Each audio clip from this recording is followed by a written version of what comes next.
National social media Patel Prahlad भाई। Subscribe करो, share करो, लाइक करो, कमेंट करो। विषय Are you a martial art? मतलब कहीं कैंसर ठीक होगा? तो इसमें उनकी भी बात कर लें। पहले तो इनकी बात कर ली आपने। इरफान खान की कैंसर से मौत हुई, विनोद खन्ना की कैंसर से मौत हुई, अनगिनत लिस्ट है। सेलिब्रिटी एक भी हो तो चर्चा का विषय, लेकिन लाखों कैंसर के मरीज ठीक हुए चर्चा का विषय नहीं बनेगा। अच्छा। हाँ। कैंसर क्यूरेबल है। कई लोगों को ये लगता है सेलिब्रिटी फिर इलाज कराने बाहर क्यों जाते हैं? मीडिया वालों से बचने के लिए। अच्छा। अब उनकी कीमोथेरेपी चल रही है। हाँ। अब मीडिया वाले पहुंच जाएंगे, माइक लगा देंगे कि कैसा महसूस कर रहे हैं, वॉमिटिंग कितनी बार होती है, तो चले गए। एक दूसरा, इन जनरल ह्यूमन इंडियन मानसिकता है कि जहां गोरे लोग रहते हैं वहां सब कुछ अच्छा है। हाँ, ट्रू। तो ज्यादा खर्च होगा तो इलाज अच्छा होगा, ये बिल्कुल अवधारणा है। अमेरिका और इंडिया के कैंसर सर्जरी को कंपेयर करें अगर, तो इंडिया कैंसर सर्जरी में अमेरिका से कई गुना आगे पहुंच चुका है। हम पीछे हैं रिसर्च, मेडिकल रिसर्च में हम पीछे हैं, टेक्नोलॉजी में हम पीछे हैं। ये हमें एक्सेप्ट करना चाहिए। उसका कारण है अमेरिका का जीडीपी कितना हाई है। हाँ। उस जीडीपी का 16% अमेरिका खर्च करता है हेल्थ पे। हमारे जीडीपी अमेरिका से कितना लो है, उसका सिर्फ उस जीडीपी का 1.9% हम खर्च करते हैं हेल्थ पे।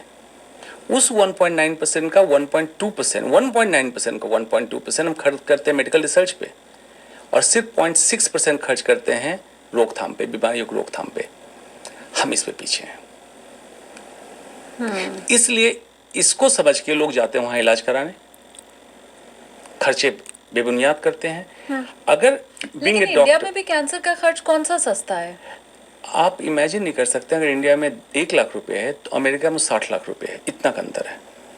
नहीं, पर वो तो डॉलर और इंडिया के करेंसी के चलते उनके लिए भी महंगा है, अमेरिकन के लिए भी महंगा है। Okay. अमेरिकन हेल्थ केयर को अगर मैं निष्पक्ष बोलूं तो हम लोग कहते हैं broken health care of the country, America world. हाँ, अच्छा। Of the world. Broken health care system है, कोई रेगुलेशन नहीं है वहां। बिजनेस लॉबी बिल्कुल मेडिकल के सिस्टम को अपने चंगुल में रखा हुआ है। इंडिया में ऐसा नहीं है। इंडिया में आ रहा है, थोड़ा थोड़ा आ रहा है। कॉर्पोरेट हेल्थ केयर जब से इन किया है तब से फार्मा लॉबी और कॉर्पोरेट हाउसेज ये कंट्रोल करने लगे हेल्थ केयर सिस्टम को। ये सच है, अमेरिका के लाइन पे हम जा रहे हैं। लेकिन अफसोस ये है, अमेरिका रोकथाम पे, प्रिवेंशन पे, क्वालिटी ऑफ लाइफ पे, पोल्यूशन पे अच्छा खासा काम करता है जो हम नहीं करते हैं। और अगर हमारा कंट्रोल बिजनेस लॉबी ने ले लिया हेल्थ केयर का, हाँ। तो आप सोचिए क्या दुर्दशा होगी। अभी भी जिसके पैसे नहीं हो, इलाज क्यों महंगा, प्राइवेट की बात कर रहे हैं इसलिए तो महंगे की बात हो रही है। सरकारी में इलाज क्यों नहीं उपलब्ध है? जब मैं एमबीबीएस का छात्र था तो जिसका इलाज कहीं नहीं होता उसको मेडिकल कॉलेज रेफर किया जाता था। आज क्यों नहीं मेडिकल कॉलेज में इलाज कर रहे हैं? या इतनी दुरुस्त व्यवस्था क्यों नहीं है? प्राइवेट बेतरतीब क्यों पनप रहा है? उस पर अंकुश लगाएं, क्यों नहीं लगा पा रहे हैं? और जिस देश में प्राइवेट स्वास्थ्य व्यवस्था, निजी स्कूल और पुलिस चौकियां बढ़ने लगे, वो देश विफल है। मतलब आपने प्रिवेंशन पे, रोकथाम पे बात थी कि सरकारी व्यवस्थाएं आपके दुरुस्त नहीं है, लॉ एंड ऑर्डर ठीक नहीं है, एजुकेशन सिस्टम ठीक नहीं है। इस पे हमें काम करना चाहिए, तब जाके हम इतने कम बजट एलोकेशन टू हेल्थ इससे अपने कंट्री के लोगों को ठीक रख सकेंगे। अभी क्या होता है, अगर कोई टियर 2 टियर 3 सिटी का कोई शख्स है जो डॉक्टर के पास गया, डॉक्टर ने डायग्नोज किया कि उसको कैंसर है, तो आगे क्या कितना खर्च आता है? मतलब वो टियर 2 टियर 3 सिटी का है तो क्या उसको कहा जाएगा आप मेट्रो सिटी में जाइए? क्या वहाँ पे एडमिट होना पड़ता है? क्या कीमोथेरेपी अगर 5 या 6 किसी ने लिए तो वो लाखों तक जाएगा खर्च? देखिए, प्राइवेट में ही खर्च की बात करें हम। हाँ। सबसे पहले 2-3 चीज़ें करने की ज़रूरत है जो भारत में बहुत समय से कह रहा हूँ हो जाना चाहिए। कैंसर का मरीज कहीं डिटेक्ट या डायग्नोज हो, उसका आधार कार्ड या इस तरह का यूनिक आईडी से उसको लिंक किया जाए, जिसकी एक्चुअल रिपोर्टिंग हो। हमें रिसर्च में सुविधा मिले किस स्टेट में किस तरीके का कैंसर कॉमन है और उसकी व्यवस्था कैसे करें। किस स्टेट में किस तरह का कैंसर कॉमन है? वेरिएबल है। जैसे किस स्टेट में किस तरह का कैंसर को, ये मैं पहली बार सुन रही हूँ। स्टेट, चलिए इसी को बताते हैं पहले। हाँ। उत्तरी भारत में हेड एंड नेक कैंसर, मुंह का गले का कैंसर ज़्यादा कॉमन है। मेट्रो सिटी में महिलाओं में स्तन कैंसर ज़्यादा कॉमन है। नॉन मेट्रो सिटी में सर्वाइकल कैंसर, बच्चेदानी के मुंह का कैंसर कॉमन है। साउथ इंडिया में जम्मू कश्मीर में पैंक्रियाज और स्टमक का कैंसर कॉमन है। ये लाइफस्टाइल से रिलेटेड है। जैसे जम्मू कश्मीर में लोग नून चाय पीते हैं, नमक की चाय पीते हैं, स्मोक्ड फूड खाते हैं, हाँ। इसके कारण स्टमक कैंसर कॉमन है। साउथ इंडिया में पाम ऑयल में कॉन्टामिनेशन कारण पैंक्रियाज का कैंसर कॉमन है। उत्तरी भारत में खास करके गंगा के बेल्ट, गंगा की तराई में हाँ। महिलाओं में गॉल ब्लैडर स्टोन और गॉल ब्लैडर कैंसर काफ़ी कॉमन है।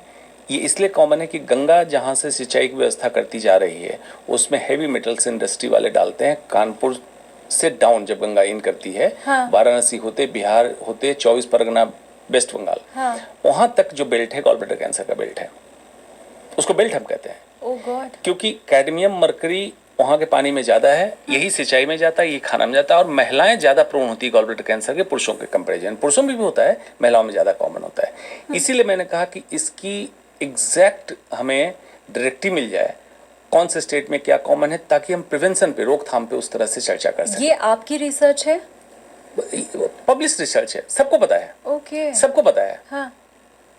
लेकिन सब लोग इसमें उलझे हुए हैं कि मैं ही महान हूं। कोई इसमें नहीं उलझा है कि कुछ कंट्रीब्यूट करो, मिलो जुलो लोग और इसका सॉल्यूशन दे दो। हाँ। तो ये स्टेट की बात हो गई। तो मैंने पहली बात कही कि यूनिक आईडी से कैंसर को लिंक करें कि अगर छोटे स्टेट में, मान लीजिए प्रयागराज के पास किसी गांव में एक कैंसर प्रयागराज पहुंचा, उसको यूनिक आईडी से आपने लिंक कर दिया। अभी मरीज दिल्ली कभी नहीं पहुंचा, बड़े अस्पताल में, कैंसर के अस्पताल में पहुंचता, तब आईसीएमआर को रिपोर्ट मिलती कि ये कैंसर का केस आया है। अंडर रिपोर्टिंग हो गई। यूनिक आईडी से एक बार लिंक हो तो हमारे पास करेक्ट रिपोर्टिंग हो, पहला काम। दूसरा काम, कैंसर के इलाज की व्यवस्था का विकेंद्रीकरण होना चाहिए, डिसेंट्रलाइजेशन। कैंसर के इलाज के लिए क्या जरूरी, दिल्ली आए, मुंबई जाए, कीमोथेरेपी, कॉमन सर्जरीज, रेडियोथेरेपी किसी भी कम्युनिटी हेल्थ सेंटर के लेवल पे की जा सकती है। जो उससे बड़ी सर्जरी, उससे बड़ी chemotherapy, bone marrow transplant medical college स्तर पे किया जा सकता है। इस व्यवस्था को बिल्कुल किया जा सकता है।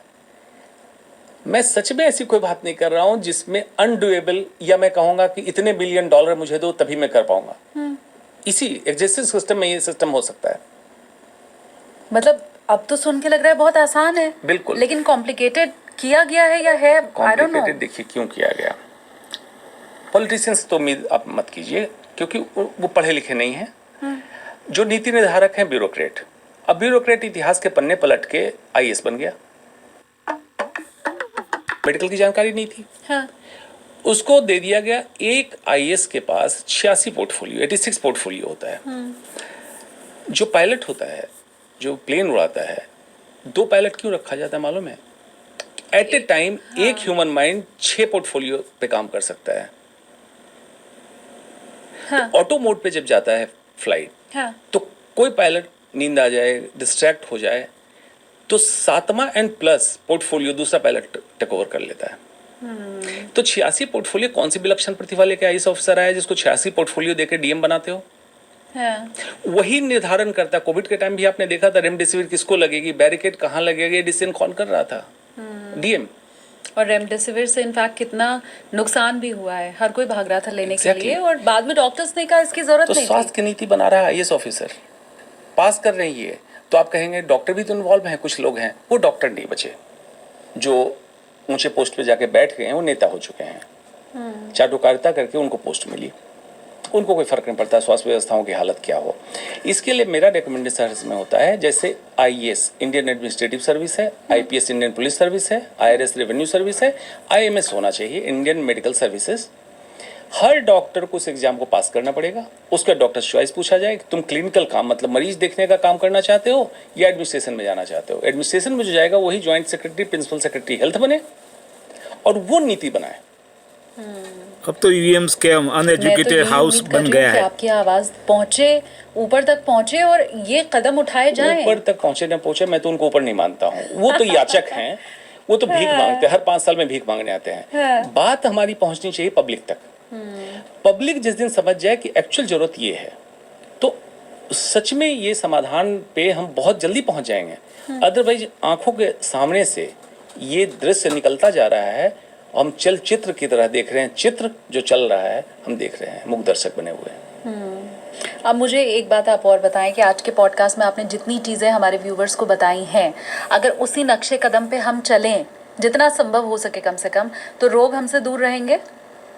रोग आपसे नहीं दूर रहेगा, आपके परिवार से भी दूर रहेगा। ये सच बोल रहा हूँ, विज्ञान की बात कर रहा हूँ, मैं साधारण भाषा में बोलता हूँ, इसलिए इसका मतलब नहीं, इसके पीछे बहुत बड़ा रिसर्च, एक रिसर्च बता ये तो बहुत अच्छी बात है। डॉक्टर्स की तो भाषा हमारे सिर के ऊपर से निकलती है, उनका लिखा हुआ भी प्रिस्क्रिप्शन भी और जो वो बताते हैं वो भी। तो आपकी तो बहुत इजी लैंग्वेज है। हाँ। आपके घर से, रसोई से और आपके यहाँ से एक फॉर्मूला देता हूँ, दर्शक आपके इस फॉर्मूले को काटें। हाँ। और हर जगह डिस्प्ले में डाल दें कि हमें इतना करना ये है। कैंची लेके तैयार हो जाओ अब। हाँ।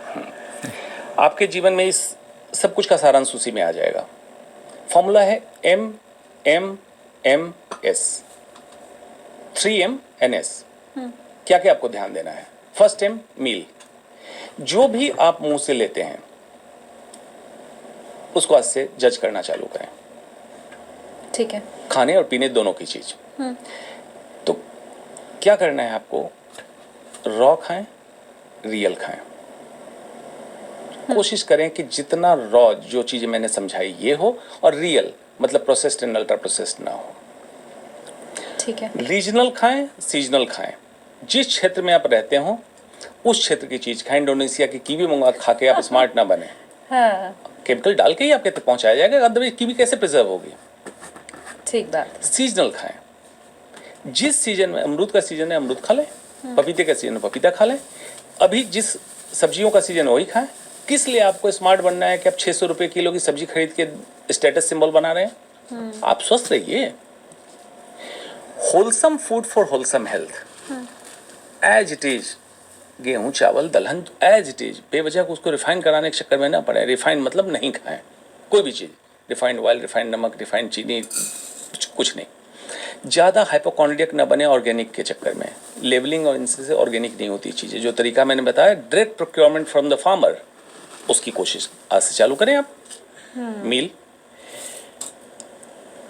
जूस, एनर्जी ड्रिंक, मीठी चीज़ें पीने वाली हटा दे लाइफ से, जिसमें मीठी चाय भी है आपकी। मील। अब खाने को कैसे खाएं? ईटिंग विंडो 6 से 8 घंटे में सारा खाना आपका खत्म हो जाए। उदाहरण के तौर पे मैं अपना ही बता देता हूँ। मैं एक मील लेता हूँ सुबह 9 बजे। हाँ। मील प्रॉपर। दूसरा मील लेता हूँ 2 बजे। बीच में कुछ नहीं लेता हूँ और 2 बजे के बाद भी कुछ नहीं लेता हूँ। अच्छा। भूख नहीं लगती है। पहले आपके दिमाग में ही सवाल, दर्शकों के दिमाग में ही सवाल हो रहा होगा। हाँ। क्योंकि इतने साल की आदत आपकी लगी हुई, इतने पुस्त की आदत लगी हुई है, शाम को खाना खाएंगे, इसलिए आपको भूख लग रही थी। नहीं नहीं नहीं नहीं नहीं नहीं, मैं तो क्लियर करूंगी। हमें डॉक्टर ये कहते हैं, मुझे बहुत ज़्यादा गैस की प्रॉब्लम होती है, तो मुझे डॉक्टर ये कहते हैं कि आप हर थोड़े थोड़े 2-2 घंटे पे थोड़ा थोड़ा कुछ खाते रहो। एक साथ बड़ा सा ज़्यादा सा खाने की ज़रूरत नहीं है। हर वो शुगर पेशेंट को डॉक्टर ये कहता है कि आप हर 1 घंटे 2 घंटे पे थोड़ा थोड़ा कुछ खाते रहो, और आपको एक साथ पूरा खाने की जरूरत। तो हमें तो आदत पड़ गई है 2 घंटे में कुछ खाने की। ऐसे डॉक्टर को दोबारा पढ़ने की जरूरत है। अच्छा। मैं विज्ञान समझा देता हूँ। हाँ। आपको समझ में आ जाएगा। हाँ। एसिडिटी हो रही है। एसिडिटी मतलब क्या है? स्टमक से एसिड निकल रहा है। हाँ। एसिड कब निकलता है? वेगल, गुस्टैटरी एंड गैस्ट्रिक, 3 फेज है। बड़ी सिंपल लैंग्वेज में समझा दो। वेगल, आपने सोचा खाना बहुत अच्छा था, एसिड निकल गया। ब्रेन ने सोचा, यहाँ से सिग्नल दिया स्टमक में, तैयार हो जाओ खाना आने वाला है। ब्रेन को ही नहीं पता है आने वाला है कि नहीं आने वाला है। वेगल। गुस्टैटरी, खाना आपने जीभ पे रखा, सेंसेशन स्टमक हो गया, एसिड निकालो। अच्छा, सिफेलिक फेज में एक और है, स्ट्रेस, तनाव आपका हुआ, एसिड निकलेगा।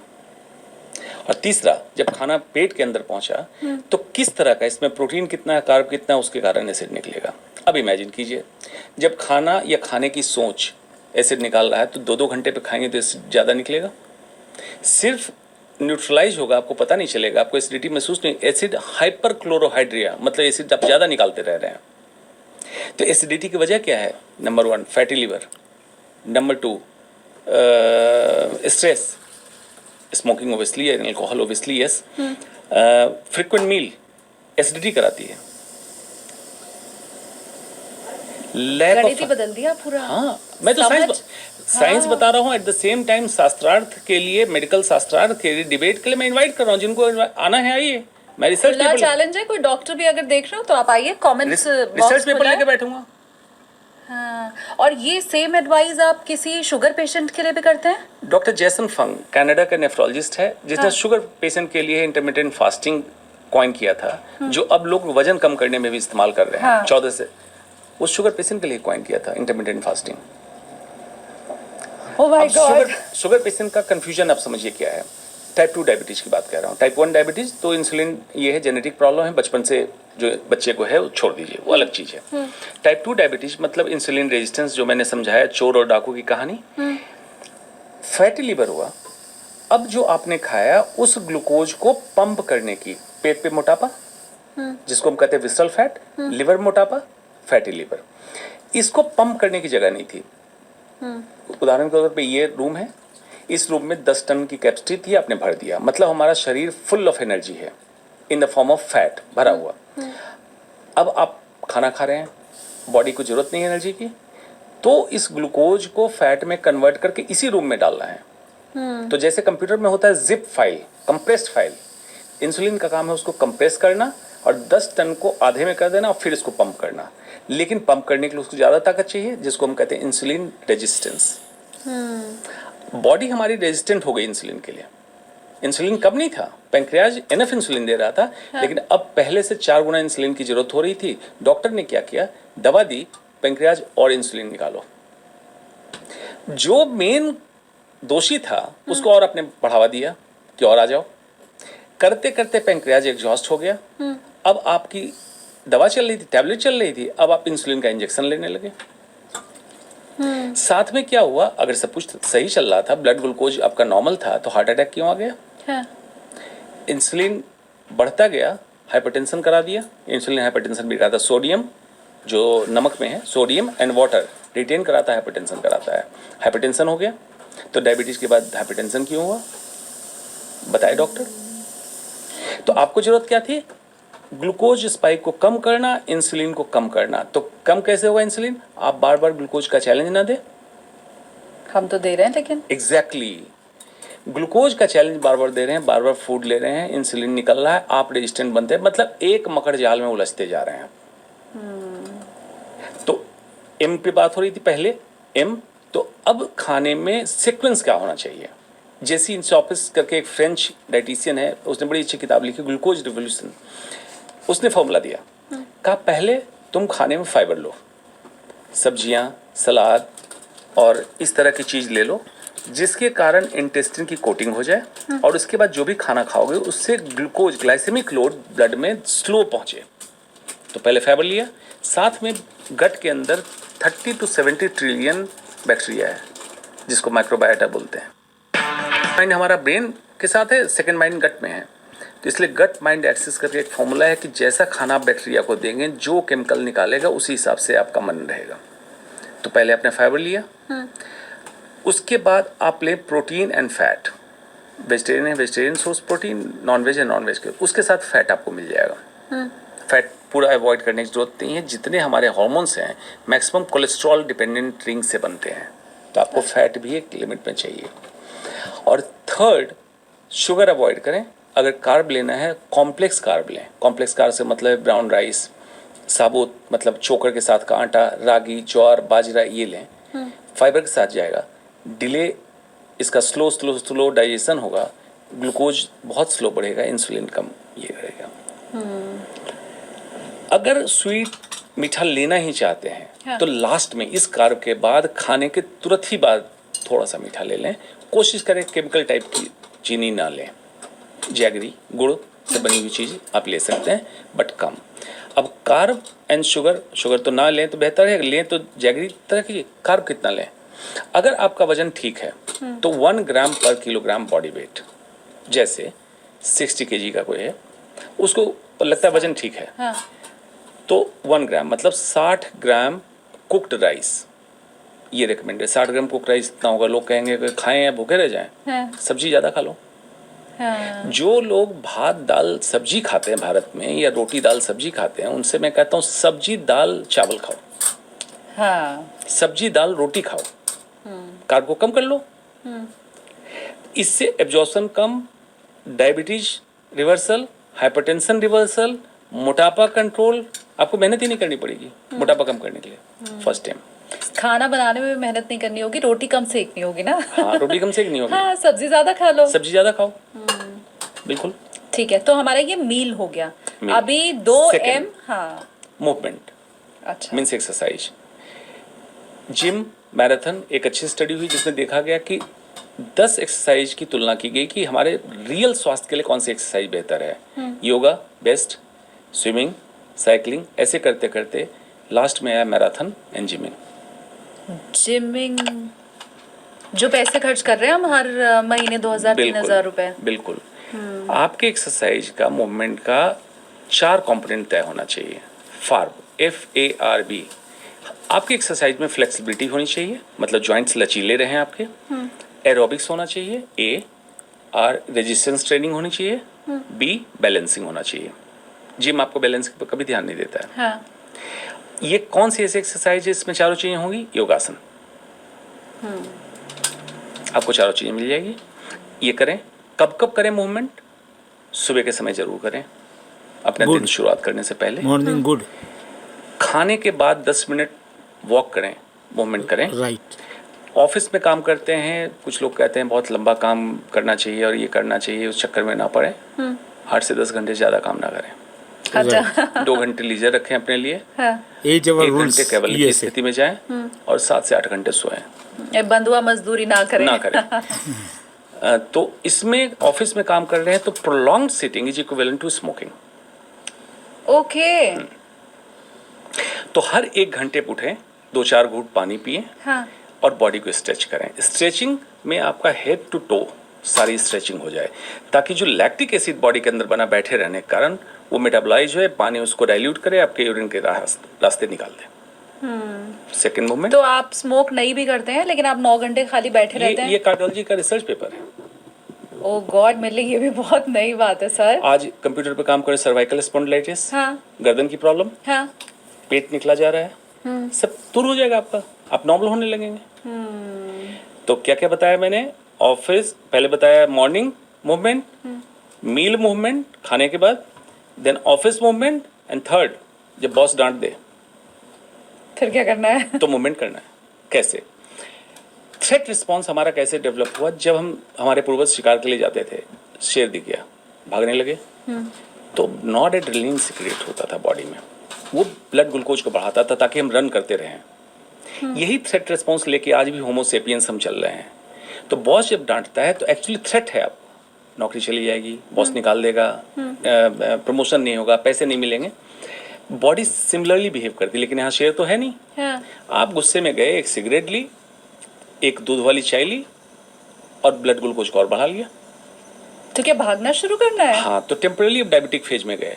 उस समय जो ब्लड ग्लूकोज बढ़ा उसको मसल में यूटिलाइज कैसे करेंगे? आप जंप कर लें, स्ट्रेच कर लें, पानी पी लें, डिस्ट्रैक्ट हो जाएंगे, स्ट्रेस भी कम होगा और ये जो ब्लड ग्लूकोज बढ़ा था उस समय वो मसल में एब्जॉर्ब हो जाएगा। मसल की काम कर रही थी, खींच लिया ब्लड ग्लूकोज, सक कर लिया। तो 4 समय मूवमेंट जरूर करें। लेकिन पहले पूरी बॉस की डांट खा हाँ, डांट लेना खा के। और बाहर केबिन के आ जाना, वहीं पे कूदना नहीं शुरू करना वहाँ है। नहीं, वहाँ नहीं, हट के। हाँ। तो ये आपका हो गया movement. Third M is mind stuff. Brain is an organ, mind जो ब्रेन करता है, माइंड स्टफ का हिंदी है चित्त। चित्त आज चंचल हो चुका है, या तो अतीत या भविष्य में उलझा हुआ है, या पूरे टाइम अटेंशन डेफिसिट, एकाग्रता की इतनी कमी, इंसान कुछ सोचता रहता है। इस माइंड स्टफ को कंट्रोल कैसे करेंगे? मंकी माइंड है, अगर इसको बांधना चाहेंगे तो नहीं बंधेगा। महर्षि पतंजलि से पूछा उनके शिष्यों ने, गुरुजी योग क्या है? तो उन्होंने कहा, योग चित्त वृत्ति निरोधा, चित्त की वृत्तियों का सदैव के लिए रुक जाना ही योग है। तो चित्त की वृत्तियां कैसे रुकेगी? Neither in the past nor in the future.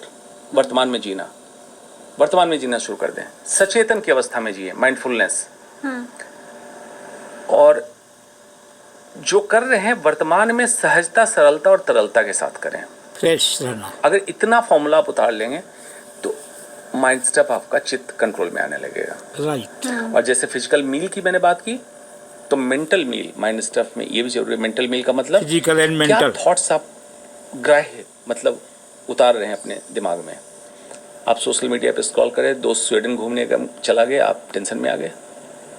कोई आया आपसे कुछ कहने के लिए, देखो ऐसा कर रहा है, ये कर रहा है, आप नेगेटिव हो गए, स्ट्रेस में हो गए। तो आपको अपने दिमाग पे एक बुलसाई लगाना है। जैसे आपके घर में होता है ना, पहले देखते हैं कि कौन है बाहर खड़ा, दरवाज़ा खोलना है नहीं खोलना है। सिमिलरली यहाँ पे बुलसाई लगाइए कि जो इन्फॉर्मेशन मेरे पास आ रही है इसको अंदर लेना है या नहीं लेना है। दरवाज़ा आप खोलेंगे तभी तो अंदर आएगा। क्या सोचना है? चाणक्य ने कहा 3 बातें सोचो। कोई किसी की शिकायत लेके आया, पहला सोचो क्या ये सूचना मेरे लिए महत्वपूर्ण है? जिसके बारे में सूचना दी जा रही है वो मेरे लिए महत्वपूर्ण है?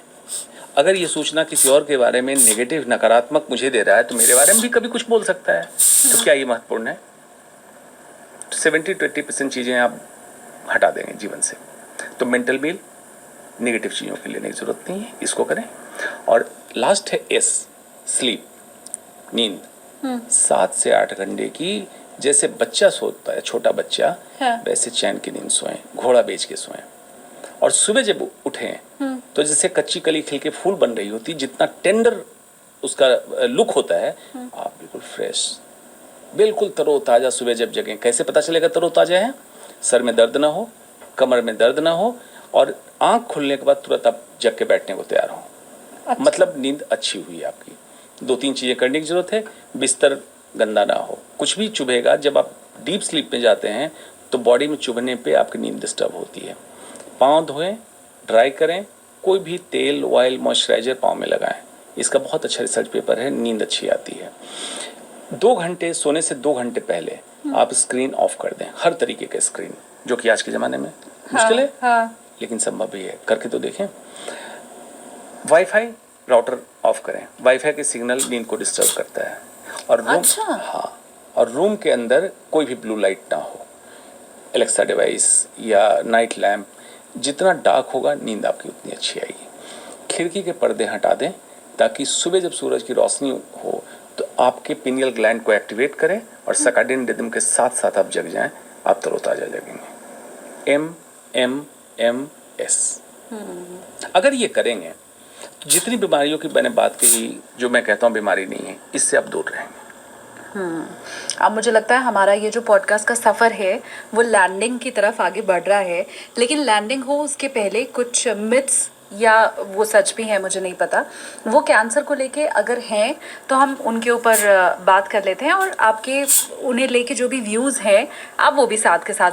बहुत फ्लक्चुएंट स्टडी आ रही है। जैसे मैंने बताया कि मेडिकल स्टडी को मैनिपुलेट किया जाता है। कई बार स्टडी पब्लिश हुई कि मोबाइल टावर से, उषा किरण बिल्डिंग मुंबई में, उसमें देखा गया कि बगल की बिल्डिंग मोबाइल टावर लगा तो 6ठे फ्लोर पे बैठे हुए कई व्यक्ति को ग्लायोब्लास्टोमा मल्टीफॉर्मी, ब्रेन का ट्यूमर हुआ। बाद में उस बात को दबाई गई। लोग मीडिया में आए थे, मैं भी पैनल में बैठा था, जिन्होंने डिक्लेयर किया था कि हाँ मेरा और कोई एक्सपोजर नहीं है। तो कई रिसर्च पेपर हैं कि मोबाइल टावर खास करके पीक टाइम में जिस फ्रिक्वेंसी में रेडिएशन देता है, ऑल्दो ये छोटे माइक्रोवेव हैं, रेडियो फ्रिक्वेंसी वेव्स हैं, लेकिन ब्रेन के सेल को, न्यूरॉन को इरिटेट करता है, ये एस्टेब्लिश हो गया। नींद खराब करता है, एस्टेब्लिश हो गया। और बेचैनी कराता है, ये एस्टेब्लिश हो गया। डोल रखा गया रिसर्च पेपर में, अभी भी WHO की स्टडी कर रहा है, उसका जल्दी 2 साल में पब्लिश होने वाला, 30 साल का डाटा ला रहा है। हाँ। लेकिन ये देखा गया है कि मोबाइल टावर या मोबाइल के अत्यधिक इस्तेमाल से ब्रेन ट्यूमर का ट्रेंड बढ़ता हुआ दिखा है, ये एस्टेब्लिश हो गया है। एग्जैक्टली रिलेटेड है नहीं रिलेटेड है, जिसको हम कहते हैं पॉजिटिव फैक्टर, है नहीं है, कोरिलेटिव तो है, ये दिख गया है। स्क्रीन किसी भी तरह की हो, कंप्यूटर की या मोबाइल की ज़्यादा इस्तेमाल से कैंसर होगा? कैंसर नहीं, स्क्रीन के इस्तेमाल से कैंसर नहीं। नींद की खराबी, चिड़चिड़ापन, बेचैनी, अनिद्रा, ये सारी चीज़ें स्क्रीन से होती है। वेब्स अलग चीज़ है, स्क्रीन व्यूइंग अलग चीज़ है। लेकिन बेचैनी आपकी इस कदर बढ़ जाती है कि सारे न्यूरोकेमिकल सब डिस्टर्ब रहते हैं। बाकी बीमारियों का कारण ये है। बहुत ज़्यादा धूप में एक्सपोजर है, सनस्क्रीन नहीं लगा रहे हैं, स्किन कैंसर होगा? बिल्कुल। ये खास करके वाइट स्किन वाले पॉपुलेशन में ज़्यादा कॉमन है। ऑस्ट्रेलिया में स्किन कैंसर बहुत कॉमन था, लेकिन ओजोन लेयर के डैमेज के बाद वैसे कंट्री में भी, अब तो इंडिया का पॉपुलेशन कोई डार्क पॉपुलेशन है, काफ़ी लोग बहुत गोरे हैं, जितने गोरे होंगे मेलानोसाइट्स जिसके कारण इंसान काला दिखता है, ये इसकी संख्या कम हो गई। मेलानोसाइट्स हमें प्रोटेक्ट करता है सन रेज से, तो उनको स्किन प्रोटेक्शन की जरूरत है, खास करके जिनके स्किन पे फ्रिकल्स आते हैं, मतलब काले लाल धब्बे आ जाते हैं जल्दी, उनको स्किन सनस्क्रीन की जरूरत है। अब उसमें भी बड़ा तमाशा है, सनस्क्रीन में कुछ ऐसे केमिकल्स का इस्तेमाल किया जाने लगा, पैराबेन, थैलेट्स, जो इटसेल्फ स्किन से अब्जॉर्ब होकर टॉक्सिक कराता है। तो सनस्क्रीन का इस्तेमाल करने की जगह शेड का इस्तेमाल ज़्यादा बेहतर है, कैप, हैट, छतरी, हाँ इसका इस्तेमाल, लेकिन बहुत अनअवॉइडेबल हो, सनस्क्रीन का इस्तेमाल करें, लेकिन जैसे शेड में पहुंचे तो उसको धो लें, मतलब प्रोलॉन्ग्ड आपके चेहरे पे ना लगी हो तो अच्छा है। कम उम्र में अगर सेक्स किया तो सर्विकल कैंसर हो जाएगा? देखिए, इसको ऐसे समझना चाहिए, multiple sexual partner and unprotected sexual intercourse, इससे ह्यूमन पैपिलोमा वायरस 16-18 दो स्ट्रेन में ट्रांसमिट होता है, इससे कैंसर का चांस, सर्वाइकल कैंसर का चांस ज़्यादा होता है। एग्जैक्टली कम उम्र ज़्यादा उम्र से मतलब नहीं है। Human papilloma virus multiple partner से ज़्यादा, मतलब ज़्यादा चांस है ट्रांसमिट होने का। उसके ट्रांसमिट होने के बाद स्त्री के विजाइना से जाते हुए सर्विक्स पे जब कोलोनाइज, मतलब घर बना लिया, तो 100 में से 2/3 लगभग 67 लोगों में ये इम्यूनिटी उसको अटैक करके ख़त्म कर देती है। 33 लोगों में ये वायरस बरकरार रहता है। उस 33 लोगों में आज अगर इन्फेक्शन हुआ तो 10 साल बाद कैंसर बनने की संभावना होती है। इसलिए हम कहते हैं कि जब आपका संबंध स्थापित हो, शादी से मतलब उसको कुछ नहीं है, संबंध हो, उसके 10 साल बाद आप पैप स्मीयर टेस्टिंग चालू करें। इसीलिए कहा जाता है कि 10 साल के बाद चेंजेस स्टार्ट होंगे। अगर कहीं किसी स्टेज पे human papilloma virus DNA positive आता है तो उसी समय हम उसको डिस्ट्रॉय करते हैं ताकि कैंसर ना बने। बच्चे को अगर दूध पिलाया है तो ब्रेस्ट कैंसर कभी नहीं होगा? नहीं, ऐसा नहीं है, चांस कम रहेगा। बच्चे को दूध पिलाया हो, जिनकी प्रेगनेंसी हुई हो, बच्चा पैदा हुआ हो, बेसिक ये है एस्ट्रोजन प्रोजेस्टेरोन जो दो फीमेल हार्मोन है, ये जितने लंबे समय तक एस्ट्रोजन डाउन रहेगा, ब्रेस्ट कैंसर का चांस उतना कम। ब्रेस्ट फीडिंग क्या करता है, लैक्टेशनल एमिनोरिया, ऐसा माना जाए जब तक दूध माँ पिला रही है तब तक एस्ट्रोजन डाउन रहेगा, इसलिए फीडिंग को ब्रेस्ट कैंसर का प्रोटेक्शन फैक्टर माना गया। लास्ट, मैंने कभी शराब नहीं पी, मैंने कभी सिगरेट नहीं पी है, कैंसर मुझे कभी नहीं होगा? बिल्कुल ऐसा नहीं है। सिगरेट, शराब कैंसर के एक कारण है, लेकिन खाने फूड एडल्ट्रेशन, प्रदूषण, लाइफस्टाइल, नाइट लाइफ, बहुत सारी चीज़ें हैं कैंसर का कारक है। इसलिए जिंदा हैं तो कैंसर की संभावना है। हाँ। लेकिन डरने की जरूरत नहीं है। MMMS करें, डिफेंस सिस्टम अपना इतना तैयार करें, आपके पुलिस इतने गश्त में हो, P53 मॉलिक्यूल गश्त करता रहे, कैंसर सेल को पकड़े, किल कर दे। खुश रहें, स्वस्थ रहें, ज़्यादा जरूरी है, टेंशन में ना रहें। Thank you so much